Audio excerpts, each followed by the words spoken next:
Interplay of shadows, a luminous object. The Flatwoods creature is a figure mentioned in local tales from West Virginia. It was allegedly spotted in the town of Flatwoods in Braxton County, West Virginia, USA, on September 12, 1952, following the passage of a luminous object through the nighttime heavens. More than 5 decades later, researchers have contended that they think the light was a meteor and the being was, in fact, a barn owl situated in a tree, with the interplay of shadows giving it the appearance of a sizable humanoid. At 7:15 p.m. on the evening of September 12, 1952, 2 siblings, Edward and Fred May, along with their friend Tommy Heyer, reported witnessing a luminous object streak across the sky and touch down on the land owned by a local farmer named G. Bailey Fisher. The young boys rushed to the residence of Kathleen May, where they relayed their experience. Kathleen May, accompanied by the 3 boys, local youngsters Neil Nunley and Ronnie Shaver, and a member of the West Virginia National Guard named Eugene Lemon, set out for the Fisher farm in an attempt to locate the source of the boys' account. As the group reached the summit of a hill, Nunley described seeing a throbbing red light, and Lemon recounted shining a flashlight in that direction, briefly revealing a tall, human-like figure with a circular, crimson countenance encircled by a pointed, hood-like form. "Welcome to the place where you'll find your perfect accommodation. If you're the owner of a hotel, motel, or a similar establishment, don't hesitate to reach out for a potential collaboration." Accounts of the entity's appearance vary. In an article featured in Fate magazine, based on recorded interviews, the UFO writer Gray Barker depicted the being as standing at about 10 feet in height. It had a circular, blood-red countenance, a sizable pointed structure resembling a hood around its face, eye-like formations emitting a greenish-orange glow, and a dark-hued body, either black or green in color. May's description, on the other hand, highlighted small, claw-like hands, folds of clothing-like material, and a head that bore a resemblance to the ace of spades. According to the tale, when this figure emitted a hissing sound and glided in the direction of the group, it prompted a scream from Lemon, who dropped his flashlight, leading to a swift retreat by the entire group. Members of the group reported detecting an unusual, pungent mist, and a few of them later mentioned experiencing nausea. Meanwhile, the local sheriff and one of his deputies were conducting an inquiry into accounts of a downed aircraft in the vicinity. They meticulously combed the area indicated for the purported creature but encountered no sights, sounds, or odors. According to Barker's narrative,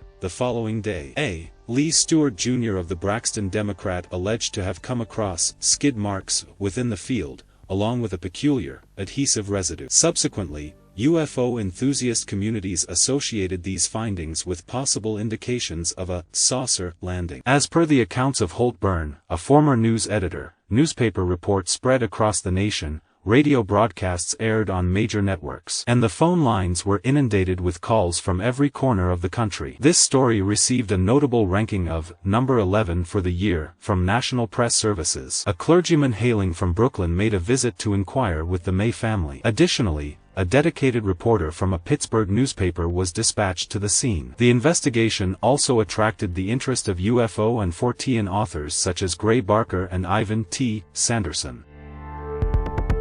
Following a thorough examination of the case in the year 2000, Joe Nickell, associated with the Committee for Skeptical Inquiry, arrived at the conclusion that the brilliant celestial object observed by the witnesses on September 12 was probably a meteor. He also pointed out that the rhythmic red light was likely related to an aircraft's navigation or hazard beacon. Moreover, Nickell contended that the creature depicted by the witnesses bore a striking resemblance to an owl. He proposed that the witnesses' perceptions might have been distorted due to their heightened state of anxiety. It's worth noting that Nickell's findings align with those of various other investigators, including those from the Air Force. On the evening of September 12, a meteor had been witnessed in 3 states, Maryland, Pennsylvania, and West Virginia. As per Nickell's account, there were 3 flashing red beacons on aircraft visible from the vicinity of the sightings. This observation could explain the accounts of a pulsating red light and the red hue observed on the face of the alleged creature. Nickell's analysis indicated that the characteristics,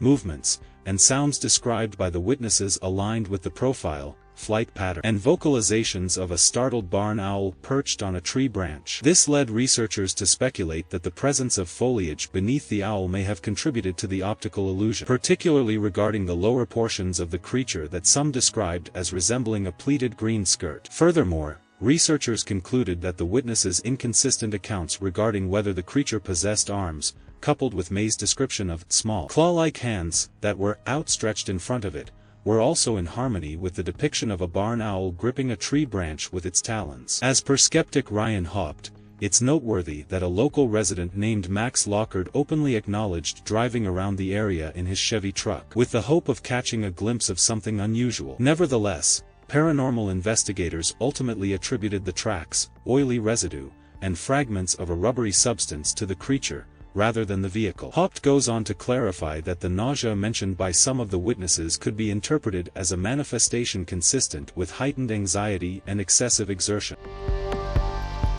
In Flatwood, local authorities proudly installed a greeting sign labeling the town as the residence of the Green Monster. The town further celebrates this legendary tale during its yearly Flatwoods Days festival. Notably, within the town of Sutton, serving as the county seat of Braxton County, you'll find the Flatwoods Monster Museum, wholly dedicated to this intriguing legend. The Braxton County Convention and Visitors Bureau has also crafted a unique set of 5 towering chairs, creatively designed in the likeness of the monster, which now stand as iconic landmarks and attractions for visitors. As an added incentive, the Bureau offers free Braxy stickers to those who successfully capture photographs of all 5 chairs. In 2013, the West Virginian rock singer Argyle Goolsby introduced a track titled The Being, which alluded to the enigmatic Flatwoods monster. This intriguing legend has also sparked creative influences beyond the boundaries of West Virginia. Notably, references to the legend can be found in the video games Fallout 76 and Everybody's Golf 4. Furthermore,